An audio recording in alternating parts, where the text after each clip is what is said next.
आऊज़ुबिल्लाहि मिनश्शैतानिर्रजीम बिस्मिल्लाहिर्रहमानिर्रहीम। अस्सलाम वालेकुम नाज़रीन, एक नए मौजू के साथ आपकी खिदमत में हाजिर हूँ। सबसे पहले मेरे चैनल को सब्सक्राइब करें, बेल आइकन के बटन को दबाएं ताकि मेरी अगली वीडियो आप तक बर वक्त पहुँच सके। और प्लीज़ सब्सक्राइब करें, मेरी सपोर्ट करें। और आपका छोटा सा क्लिक करना जो है वो मेरे लिए बहुत ज़्यादा फ़ायदेमंद है। सो प्लीज़ सब्सक्राइब करें। आज का मेरा मौजू जो है वो मौजू है, जब लड़की को रुखसत किया जाता है तो उसके ऊपर जो कुरान पाक किया जाता है, उसका साया किया जाता है, उसकी शरई हैसियत क्या है, वो करना ठीक है, जायज़ है, नाजायज़ है। और इसके अलावा जो चावल वगैरह या इस तरह की कोई चीज़ जो है वो उसको पकड़ाई जाती है उसके हाथ में, और वो ऊपर से चावल जो बच्चियां फेंकती हैं, तो इसके हवाले से हमारी शरीयत क्या कहती है। तो सबसे पहले तो कुरान पाक के बारे में है। नाज़रीन, कुरान पाक को अल्लाह पाक ने हमारे लिए बाइसे शफा और बाइसे रहमत बनाया। कुरान पाक को अल्लाह पाक ने बाइसे शफा इसलिए कहा है कि हम उसको पढ़ें और उस पर अमल करें और फिर हम उससे शफा हासिल कर सकते हैं। कुरान पाक को इस तरीके से किसी दूसरे तरीके से इस्तेमाल करना बिल्कुल भी जायज़ नहीं है, जिसमें कुरान पाक जो है वो लड़कियों के ऊपर जब हम करते हैं रुखसती के वक़्त। इसके अलावा इसको किस लिए इस्तेमाल किया जाता है? कस्में खाने के लिए। नाज़रीन, अल्लाह पाक ने इतनी बड़ी और इतनी जामिया किताब हमें अता की। बाकी कौमों पर जो किताबें थी वो आई हैं, वो किताबें उस वक़्त के लिए ही थी, लेकिन कुरान पाक जो है ये एक मुकम्मल ज़ाब्ता हयात है और ता क़यामत इसमें हमारे लिए शफा भी है और ये हमारे लिए हर तरह की रहनुमाई भी करता है। कुरान पाक जब ऊपर किया जाता है तो इसका मकसद लोग ये समझते हैं कि ये बाइसे रहमत बनेगा और इसके साए में हम अपनी बच्ची को रुखसत करेंगे तो वो अपने घर में खुशहाल ज़िंदगी बसर करेगी, सुखी रहेगी। लेकिन जिस कदर ये बिद्दत जो है ये आम हो रही है, उस कदर ही जो घर हैं वो नाकाम हो रहे हैं और शादियां नाकाम हो रही हैं। इसकी बेसिकली वजह ये है कि जब हम इसको रहमत के लिए तो ऊपर कर रहे हैं, सबसे पहले हमें ये देखना है कि जिस माहौल में हम कुरान पाक को लड़की के ऊपर कर रहे हैं, क्या वो माहौल साजगार है कुरान पाक के लिए। आप देखें कि शादियों में औरतें बेपर्दा, बिना दुपट्टे के या सर पे दुपट्टे नहीं हैं, उनका जो जीनत उन्होंने की होती है, उनका बनाव संघार जो होता है वो अपने शौहरों के लिए है, और जो कुंवारी बच्चियां हैं उनका तो बिल्कुल भी मना है। तो वो औरतों ने अपना बनाव संघार किया होता है और वो गैर मर्दों की आगे इस तरह फिर रही होती हैं। और अगर लोग ये कहें कि हमने सेपरेट जो है वो इंतज़ाम किया होता है, तो फिर भी एक जो मूवी बनाने वाला है वो भी तो एक गैर महरम मर्द ही होता है ना, जो औरतों की पिक्चर बनाता है, मूवी बनाता है वो।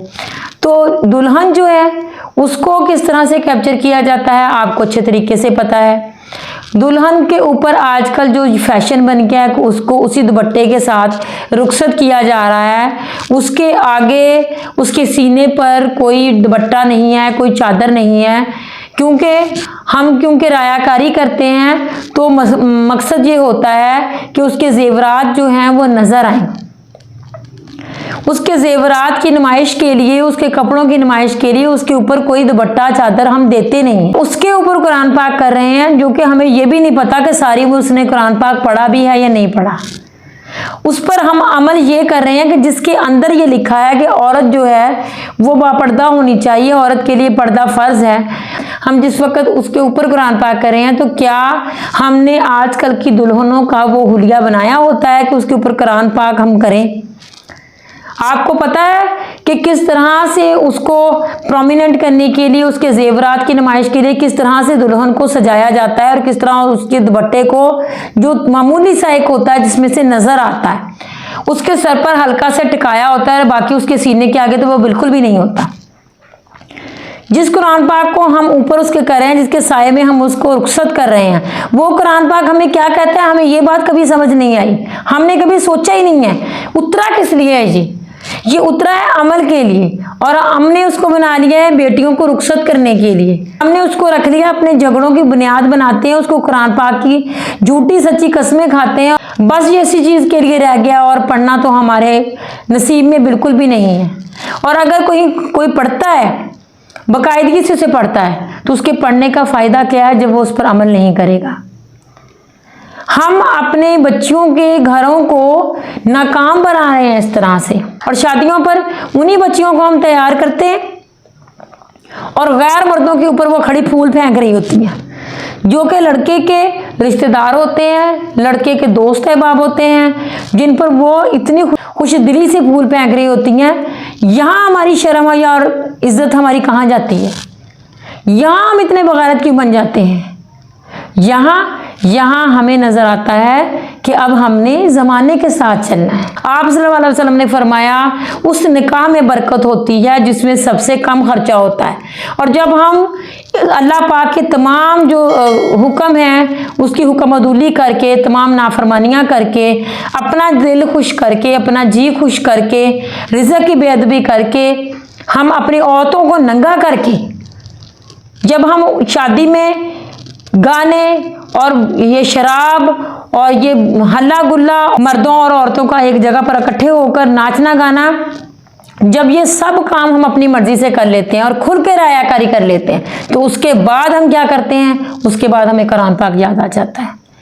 फिर हम ये नहीं देखते कि जिसके ऊपर किया जा रहा है उसका वजू है, जिसने पकड़ा हुआ है उसका वजू है, उसने गुस्ल भी अच्छे तरीके से किया है कि नहीं, वजू तो उसका दूर की बात है, और हमने इसको कुरान पाक थमा दिया है और वो सर के ऊपर करके, तो चलो जी हमने ये कुरान पाक के साए में रुखसत कर दी, अब ये सुखी रहेगी।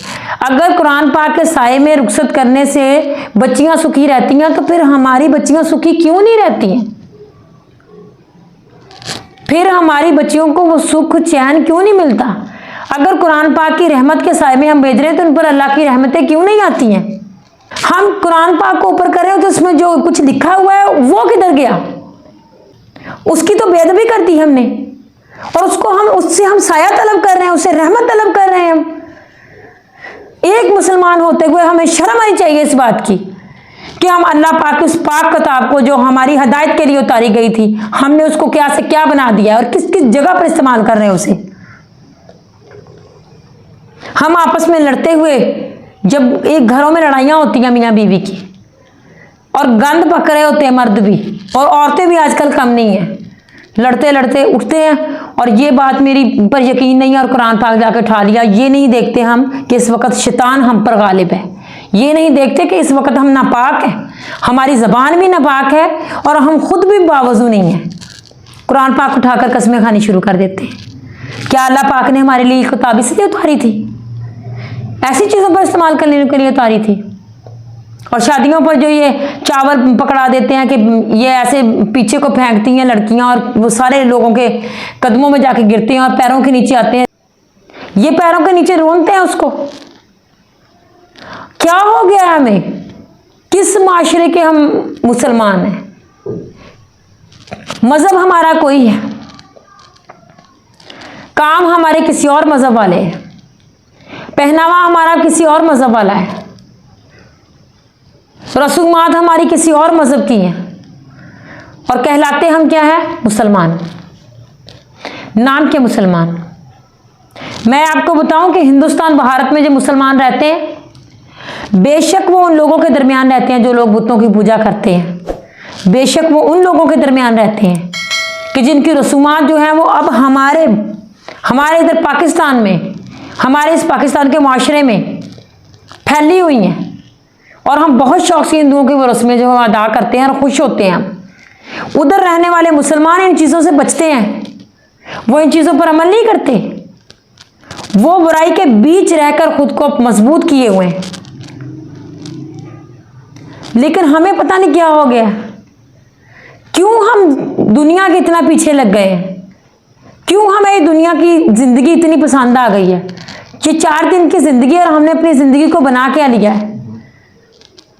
एक दूसरे से आगे निकलने की दौड़, इस दौड़ ने हमें सबसे पीछे कर दिया है, और समझ हमें फिर भी नहीं आती।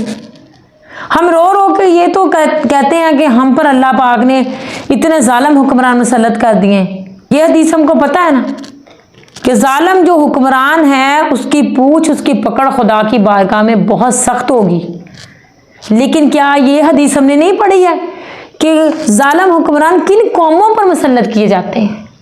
जब लोग जो हैं वो अल्लाह के हुक्म से हुक्मअदूली करते हैं, नाफरमानी करते हैं, अल्लाह के साथ किसी को शरीक ठहराते हैं, अल्लाह के अहकामात को एक तरफ डालकर अपनी झूठी अना, अपनी झूठी रायाकारी के लिए, नुमाइश के लिए हम अपनी मर्जी के काम करते हैं, शैतान के पीछे लगते हैं, उसको खुश करते हैं, तो फिर हम पर हुक्मरान भी इसी तरह के मुसल्लत होंगे। ये हमारे अमलों का कसूर है जो हम अमल करते हैं।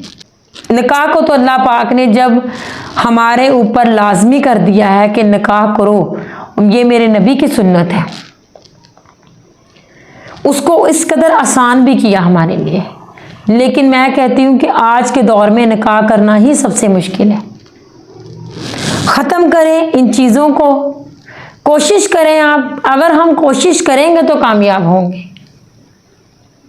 एक बार एक कदम उठाएंगे तो अल्लाह पाक हमें ताकत बख्शेगा और अल्लाह पाक हमें हिम्मत देगा कि हम इन चीज़ों से बाहर निकल सकें। अपनी नीयत को साफ करें और नीयत करें, दिल में ऐद करें कि हमने इन चीज़ों से बचना है। जब हम नीयत मान लेते हैं किसी चीज़ की तो फिर अल्लाह पाक हमें हिम्मत देता है, रास्ता हमारे लिए आसान कर देता है। तो हिम्मत करें कि कुरान पाक, हम अपनी बच्ची को ये ना कहें कि कुरान पाक तुम पढ़ा करो, हमें उसको कुरान पाक से साये में से रुखसत करने की ज़रूरत ना पड़े। हमें पता हो कि हमारी बच्ची के अंदर इतना इल्म है, वो इतना कुरान को समझती है, इतना पढ़ती है कि अल्लाह पाक उसके इस अमल से उसको अगली ज़िंदगी में सुकून और राहत रहमत करेगा उस पर। जब हमने अपनी बच्चियों को खुलेआम छोड़ा हुआ है, वो अपनी मर्जी के काम करती फिर रही हैं और बेहरावी और हर चीज़ बेपर्दगी इतनी है, और फिर आखिर में हम उसको कुरान के साए में से गुजार रहे हैं, तो रहमत तलब कर रहे हैं हमें अल्लाह पाक से? नहीं, उसके गज़ब को आवाज़ दे रहे हैं। उसको कितना दुख होता होगा और कितना गुस्सा आता होगा उस खुदा को हम पर कि हम उसकी इस पढ़ने वाली किताब को, जो अमल की है, जो अमल के लिए दी है हमें उसने, उसको हम किस किस जगह पर इस्तेमाल कर रहे हैं। ये बिदतें छोड़ दें, इनमें कुछ नहीं पड़ा, ये अल्लाह पाक के गज़ब को आवाज़ दे रहे हैं। हम कुरान पाक को पढ़ने का मामूल बनाएं, उसकी तिलावत करें, उसको तर्जुमे के साथ पढ़ें और फिर देखिए उसमें अल्लाह पाक ने क्या क्या लिखा है, किस किस चीज़ से डराया है हमें, किस चीज़ की बशारत दी है हमें, कौन कौन सी ऐसी नेमतें हैं अल्लाह पाक की जो उसने हमें याद करवाई हैं। बस ये करें आप कि इसको तर्जुमे के साथ पढ़ें, इसको समझें। हमें ज़रूरत नहीं पड़ेगी इसकी कस्में खाने की, हमें ज़रूरत नहीं पड़ेगी इसको बेटियों के ऊपर करने की। जब हम इसको पढ़ेंगे, हमारी बच्चियां उसको पढ़ेंगी, उनकी ज़िंदगी खुद ब खुद संवरती जाएगी। इसका साया करना कोई मायने नहीं रखता। हम अपनी बच्ची को तरबियत उस तरह से दें, हम अपने घर में निज़ाम इस तरह का राइज करें कि हमें कुरान पाक हमारे अंदर हो, हमारे अमलों में हो, फिर हम कामयाब हो सकते हैं। अल्लाह पाक खुद अपने साया रहमत कर देता है उस बच्ची पर, उस लड़की पर जो अल्लाह के अहकामात पर चलेगी और बापर्दा होकर अपने माँ बाप की इज़्ज़त को महफूज करके उस घर से जब चलेगी तो अल्लाह पाक उसकी ज़िंदगी अगली में आसानियाँ पैदा करेगा, उसके शौहर के दिल में उसकी मोहब्बत होगी। ये साया नहीं है, ये इस तरह से साया करके हम अपनी बच्चियों को रहमत और सुख कुछ नहीं दे सकते। अल्लाह पाक हम सबको अपने अहकामात पर चलने की तौफीक अता फरमाए, आमीन। चैनल को सब्सक्राइब कीजिए, प्लीज़ चैनल को सब्सक्राइब करें, बहुत मेहरबानी होगी आपकी। और कमेंट्स बॉक्स में जाकर अपनी राय का इज़हार ज़रूर कीजिएगा। अस्सलाम वालेकुम।